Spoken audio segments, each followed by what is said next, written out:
Hello hi नमस्कार अस्सलाम वालेकुम।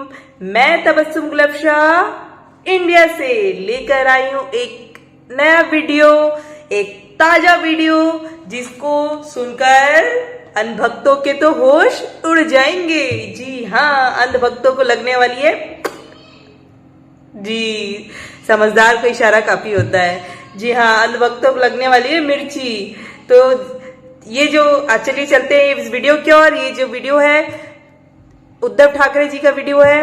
इस वीडियो पर जो उद्धव ठाकरे जी का जो सवाल है, आखिर हिंदुत्व क्या है, हिंदुत्व की परिभाषा उनके अनुसार, उनके नजरिए से चलिए देखते हैं और सोचते हैं कि ये मतलब ये उसके बाद हम देखते हैं कि वीडियो आपको और हमको कैसा लगा, और उसके बाद हम आगे गुफ्तगू जारी रखते हैं। उसके फ्रेंड्स, उससे पहले प्लीज आप यहाँ तक आए हैं तो वीडियो को प्लीज पूरा जरूर देखिएगा और लाइक करेंगे, सब्सक्राइब करेंगे, बेल आइकन को प्रेस करना बिल्कुल भी ना भूलेंगे और मेरे कमेंट बॉक्स पे जाके प्लीज कमेंट करेंगे और मुझे नए नए वीडियोस के लिंक शेयर जरूर करेंगे फ्रेंड्स। धन्यवाद। क्या है हिंदू राष्ट्र? मणिपुर जो जल रहा है यही अपना हिंदू राष्ट्र है। आप सारे लोग बीच में एक जैसे मैं जब मुख्यमंत्री था तो हनुमान चालीसा, और मैं हमेशा कहता हूं हिंदुत्व है क्या, हिंदुत्व क्या है। मैंने तो हमेशा कहा है, जो मेरे पिताजी कहा करते थे, सिर्फ मंदिर में जाकर जो घंटा होती है ना, घंटा बड़ौनारा हिंदू, वो हमारा हिंदुत्व नहीं है। हमें तो आतंकवादियों को पिटने वाला हिंदू चाहिए, उसे हम हिंदुत्व मानते हैं। तो मुझे पूछा जाता है कि क्यों आप सबको साथ में चाहते हो, क्या मोदी के खिलाफ हो? मैंने कहा मोदी या किसी व्यक्ति के खिलाफ नहीं हूं, लेकिन मैं तानाशाही के खिलाफ जरूर हूं। मेरी हिंदी आपके समझ में आएगी क्या कि मराठी ज्यादा अच्छी समजोगी? दोन्ही समजाल ना? यालाच तर आपलं हिंदुत्व म्हणतात। जो एक दूसरे में भेद करते हैं उसको हिंदुत्व नहीं कहा जाता। इसे तो चाणक्य नीति भी नहीं कहा जा सकता, लेकिन कूटनीति होती है जो खुद के अपने स्वार्थ के लिए की जाती है, और कुछ लोग कर रहे हैं। बहुत दिनों के बाद थाने में आया हूं। आज ये सब जोश देखकर कुछ लोगों के होश तो जरूर उड़ गए होंगे, और उड़ने भी चाहिए।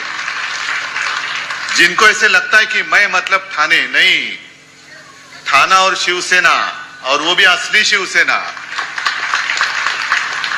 असली इसलिए मैंने शब्द का उपयोग किया, अभी मार्केट में चाइनीज माल भी आता है। सिर्फ माल ही नहीं, अपने भगवान की मूर्तियां भी आती थी, अब भी आती है या नहीं पता नहीं, लेकिन उसी को हम भगवान समझकर पूजा करते हैं। ऐसे कुछ चाइनीज लोग, बनावट, बोगस, गद्दार, वो अपने आप को समझते कि मैं शिवसेना से भी ऊपर हूं। नहीं, इतने ऊपर तो नहीं जा सकते। अगर उससे ऊपर जाना है तो जाएगा तो वापस नहीं आएगा।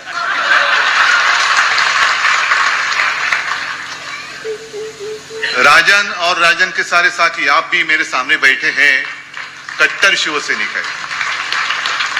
ठीक है, ये हमारी इम्तिहान है, परीक्षा है। चुनौती तो आती रहती है, लेकिन मैं चुनौती को कभी चुनौती नहीं मानता। चुनौती को मैं भी एक अपॉर्चुनिटी मानता हूं। आप सब बोलेंगे अरे ये तो क्या, इसका होश ठिकाने पे है क्या, इतनी चुनौती है तो भी ये आसानी से कह रहे हूं। बिल्कुल, परीक्षा तब भी होती है जब कठिन समय आता है। जो भी लड़ने के वक्त साथ रहते हैं वही असली साथी होते हैं, वही असली सैनिक रहते हैं, जैसे आप मेरे सामने बैठे थे। कुछ भी कोई भी देने, जो बात आपने कही ना, 50 खोके 50 खोके एकदम ओके।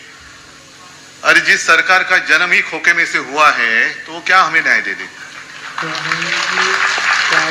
शिवसेना ने और उद्धव ठाकरे ने उत्तर भारतीयों के लिए क्या किया बताओ आप?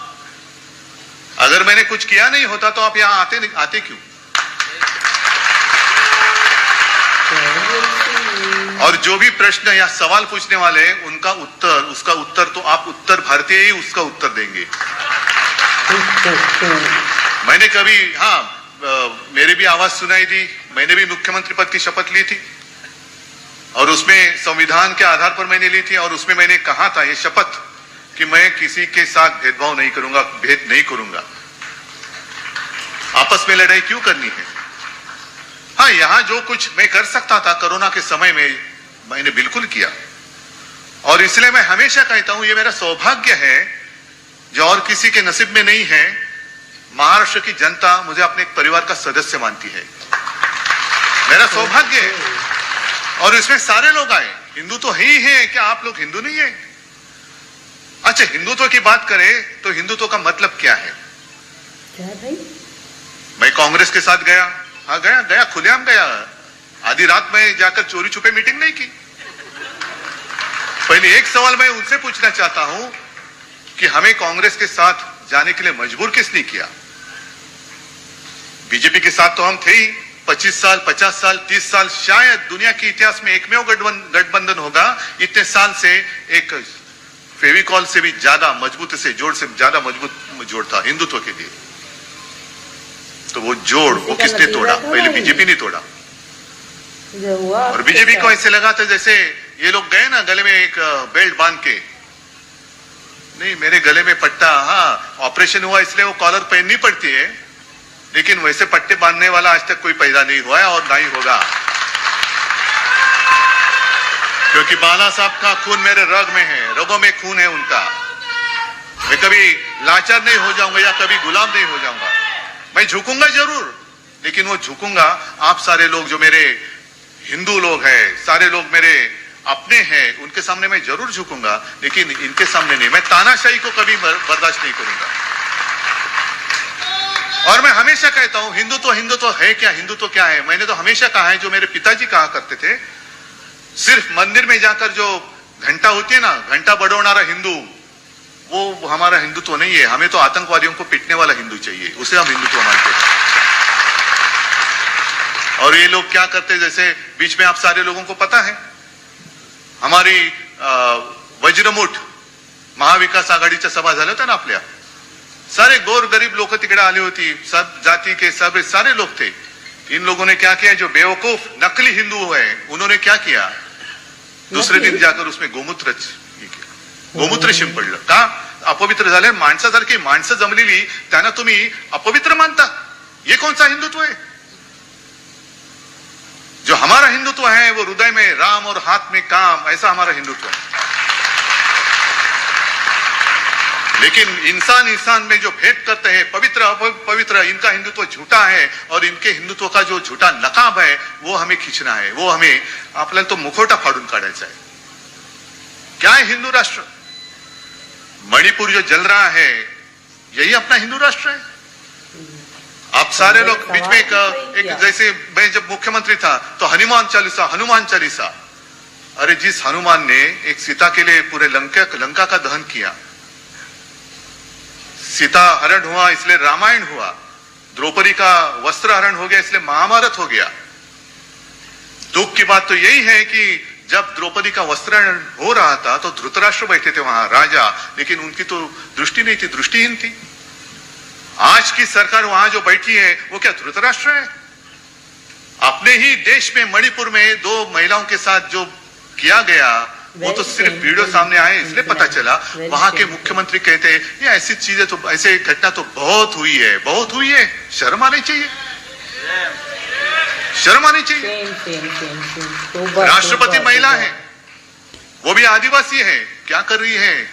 मैं महामहिम राष्ट्रपति जी से पूछना चाहता हूं, राष्ट्रपति महोदया, आप जिस देश के राष्ट्रपति हो उस देश में महिलाओं की इज्जत हर चौराहे पर लूटी जा रही है, आपको कुछ संवेदना नहीं है? वहां की राज्यपाल महिला है, कुछ कर नहीं रही। अरे हमारे यहां जो राज्यपाल थे कैसे मस्ती करते थे, भेजो उनको वहां पे। मंदिर खोलो, ये खोलो, वो खोलो, क्या इतना आसान था क्या वो कोरोना का संकट? लेकिन ऐसे राज्यपाल वहां क्यों नहीं भेजते? और मैंने तो कहा था कि जैसे जिस वक्त हमने इंडिया पूरे, मैं विरोधी विपक्ष की एकजुट नहीं मानता, जितने सारे देश प्रेमी हैं उन सारे लोगों की जो एकजुट हुई है उसका नाम हमने दिया इंडिया।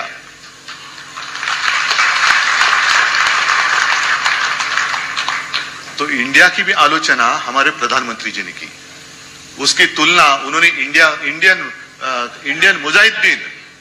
तो प्रधानमंत्री जी एक दो दिन में यहाँ महाराष्ट्र में आने वाले हैं, गद्दारों के साथ बैठने वाले हैं, जिनके ऊपर भ्रष्टाचार के आरोप किए उनका सत्कार करने वाले हैं। यही हमारा हिंदुत्व है।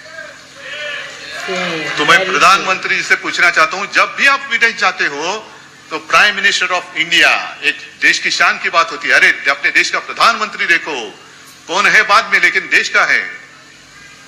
तो प्राइम मिनिस्टर ऑफ इंडिया का मतलब क्या है? आप इंडिया मेरे देश को वहां जाकर रिप्रेजेंट करते हो कि इंडियन मुजाहिदीन के प्रधान सेवक बनकर जाते हो? मुझे बताओ। ये आए हैं अपने प्राइम मिनिस्टर ऑफ इंडिया जो रिप्रेजेंट कर रहे इंडियन मुजाहिदीन आतंकवादियों को, ऐसे होता है? इतनी आपकी सोच गिरी गई। और जिस हिंदू राष्ट्र की बात कर रहे हैं, इसलिए मैं भी एक कागज पे, जैसे संजय जी ने कहा, मैं भी दो पंक्तियां लिख के लाया हूं। आज के देश की स्थिति कैसी है? खुलेआम महिलाओं के साथ अत्याचार हो रहा है। उस वक्त जब द्रौपदी का वस्त्रण हो रहा था तो भगवान श्री कृष्ण आए थे और उन्होंने उनकी लज्जा बचाई थी। लेकिन अब कौन है? कौन बचाएगा? जो विश्व में पूरे ताकतवर नेता है, विश्व गुरु है, महाशक्तीचा बाप, पण त्यांच्या राजवटीमध्ये महिलांची आबरू लुटली जाते, कसं त्यांची धिंड काढली जाते। कौन बचाएगा मेरे इन माता और भगिनी, जो माता और बहनें, उनकी इज्जत कौन बचाएगा? कौन आएगा? श्री कृष्ण। और इसलिए कुछ पंक्तियां जो मला वाटतं कवि उपाध्याय जी थे, उनकी कविता है, मैं खास करके लिख के लाया हूं क्योंकि गलती ना हो जाए। पूरी कविता पढ़ने जैसी है, लेकिन पूरी कविता ही नहीं पढ़ूंगा, 4 ही लाइनें। और उन्होंने लिखा है कि अब द्रौपदी क्या करेगी? तो उन्होंने द्रौपदी के लिए कहा है, सुनो द्रौपदी शस्त्र उठा लो, अब गोविंद ना आएंगे। अब गोविंद आने की उम्मीद छोड़ दो। गोविंद तो बैठा है अपनी आंखों पर पट्टी बांधकर, धृतराष्ट्र जैसे। अब गोविंद ना आएंगे। छोड़ो मेहंदी, खड्ग संभालो। खड्ग संभालने का वक्त आया है अभी। खड्ग संभालो, खुद ही अपना चीर बचा लो। द्यूत बिछाए बैठे शकुनी, मस्तक सब बिक जाएंगे। 50 को के एकदम ओके।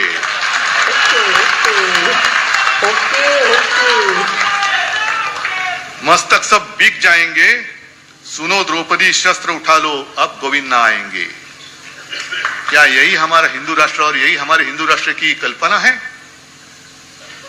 राम मंदिर बनेगा खास कर उत्तर भारतीयों के लिए या हिंदुओं के लिए बनेगा, लेकिन किसने बनाया? वो मोदी जी ने नहीं बनाया, कोर्ट के फैसले ने बनाया है। वो जब बाबरी गिराई गई थी तो ये सारे बीजेपी के लोग, सारे, मैंने मेरे भाषण में कहा है कि ये सारे जितने सारे चूहे हैं ना, त्या चुह्यांच्या बिळामध्ये घुसले होते भाजपवाले।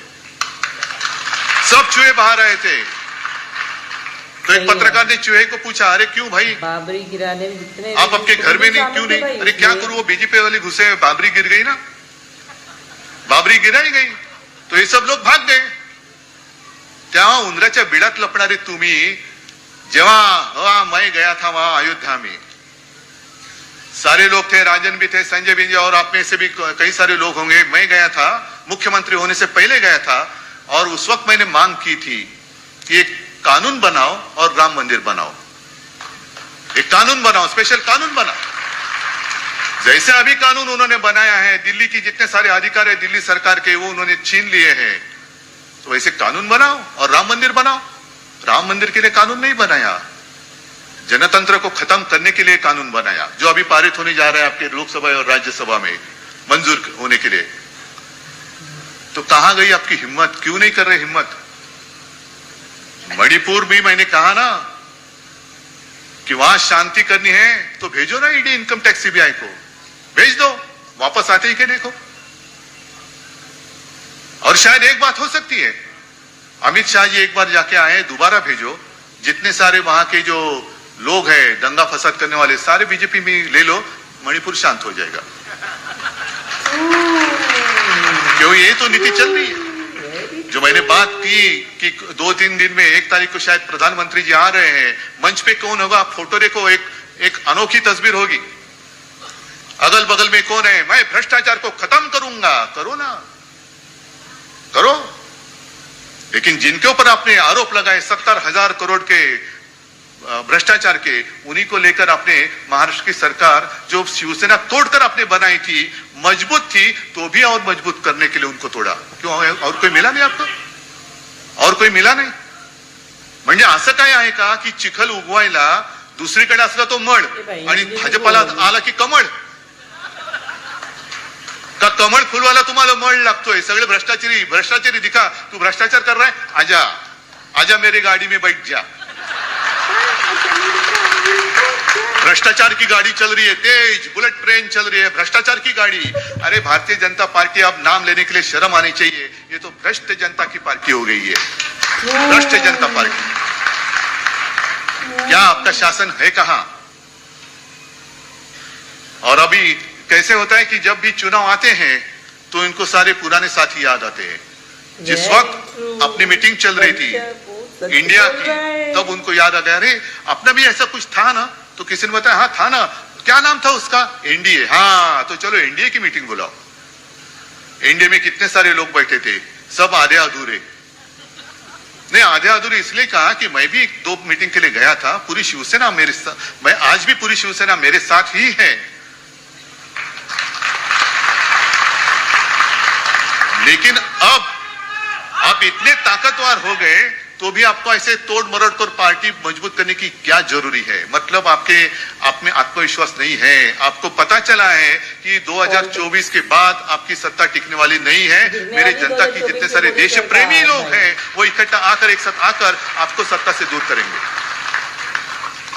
क्या हमारा गुनाह क्या है? मोदी भगाओ. इंडिया का आपने संबंध आतंकवादियों से जोड़ा, तो क्या मैं आतंकवादी हूं? इतने सारे मेरे भाषण सुनने के लिए आए सारे आतंकवादी हैं.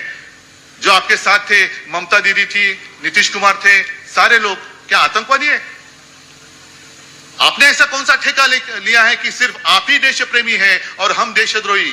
नहीं, देश मतलब आपने, ये देश मतलब मेरे सर्वसामान्य जो लोग हैं ना, वो है देश. यही हमारा देश है. और इसलिए हम भी भारत माता का पूजन करते हैं. भारत माता सिर्फ आपकी नहीं है, भारत माता हम सबकी है. अरे इन लोगों का तो भारत माता के वक्त, उस वक्त आजादी के संघर्ष में कोई लेना देना नहीं था, दूर दूर से नहीं था. आपकी भी है. अब जो हक जता रहे ये हमारा है नहीं. इसलिए मैं कहता हूं कि अपने देश से ऊंचा कोई भी होना नहीं चाहिए. मेरा देश सबके ऊपर, मेरा देश सबसे ऊंचा है, उसके ऊपर कोई भी होने दो नहीं, उसके नीचे. तो देश का वासी है, नीचे नीचे. देश से ऊपर उठकर देश की पहचान किसी व्यक्ति की पहचान से जुड़नी नहीं चाहिए. मेरे देश की पहचान देश कर ही रहनी चाहिए. अगर हम बाहर जाते, आप कहां से आए? मैं भारत से आया हूं. हाँ, हिंदुस्तान से आया हूं, इंडिया से आया हूं. लेकिन हमारे यहाँ के गद्दार वहां कहीं गए थे तो उनको पूछा, ऐसे वही कहते, एकदम सीना तान कर कहते. किसी ने उनको पूछा, आप कहां से आए हो? तो उन्होंने कहा, मैं इंडिया से आया हूं. अच्छा, मोदी के देश से? हाँ. अरे मोदी का देश? क्या इन गरीब लोगों का देश नहीं है? Very good. गरीब लोगों का देश नहीं है? ऐसे ही ये देश मेरे गरीब लोगों का है. देश की जनता का ये देश है. सिर्फ एक व्यक्ति का देश नहीं है. एक व्यक्ति कोई मालिक नहीं बन सकती. हम सब का देश है. और इसलिए मैंने कई बार कहा है, मोदी अब जो एक चर्चा इनका क्या होता है, जब चुनाव आते हैं तो आपस में लड़ाई लगा देते हैं. हिंदू मुसलमानों की लड़ाई, आपस में जाति पाति की दीवारें खड़ी करती है. आप लड़ते रहो, हम राज करते रहेंगे और विकास के सपने दिखाएंगे. विकास, हम विकास कर रहे. क्या किया है विकास? विकास तो अंग्रेज भी कर रहे थे.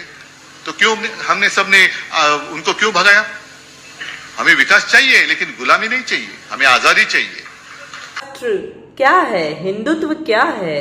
तो फ्रेंड्स, आप होप करती हो, आई होप सो कि आपको आपका जवाब मिल गया होगा कि हिंदू राष्ट्र या हिंदुत्व क्या है. हिंदुत्व का मतलब एक दूसरे के साथ लड़ाई झगड़ा नहीं. हिंदुत्व का मतलब ये नहीं कि मंदिर तेरा तो मंदिर मेरा, देश तेरा तो देश मेरा, है ना. और उसका मतलब ये नहीं कि हिंदुत्व का मतलब ये नहीं कि गंगा तेरा तो जमुना मेरा, मंदिर तेरा तो मस्जिद मेरा. ये नहीं है हिंदुत्व का मतलब. और ये सिर्फ मोदी का देश नहीं है फ्रेंड्स. ये देश हर एक भारतीय वासी का है. ये देश हर किसी का देश है ना फ्रेंड्स. जो फॉरेन में जाके जो बोल रहे हैं कि कहाँ से आए हो, ये बात इसने सही कहा. कहाँ से आए हो? हम इंडिया से आए. अच्छा, मोदी के देश से आए हो? अरे मोदी का देश नहीं है वो, मेरा देश है, तेरा देश है, हम सब का देश है वो, है ना. तो ये हम सब भारतीयों का देश है, सिर्फ मोदी का देश नहीं है। तो हम सबको ऐसे सवाल करने वालों से थोड़ा सा समझ रहे हैं ना मैं क्या कहना चाह रही हूँ। एंड फ्रेंड्स, तो आपको ये उद्धव ठाकरे जी का स्पीच कैसे लगा, जिससे उसको सुन के मोदी जी के होश उड़ जाएंगे? जी हाँ, और अनभक्तों के भी होश उड़ने वाले हैं। जी हाँ, अनभक्तों के भी होश उड़ने वाले हैं। अगर किसी को बुरा लगा हो तो मुझे माफ करिएगा, और अच्छा लगा हो तो लाइक करेंगे, सब्सक्राइब करेंगे और बेल आइकन को प्रेस करना बिल्कुल भी ना भूलिएगा। ओके फ्रेंड्स, चलिए मिलते हैं अगले वीडियो पे। Bye bye.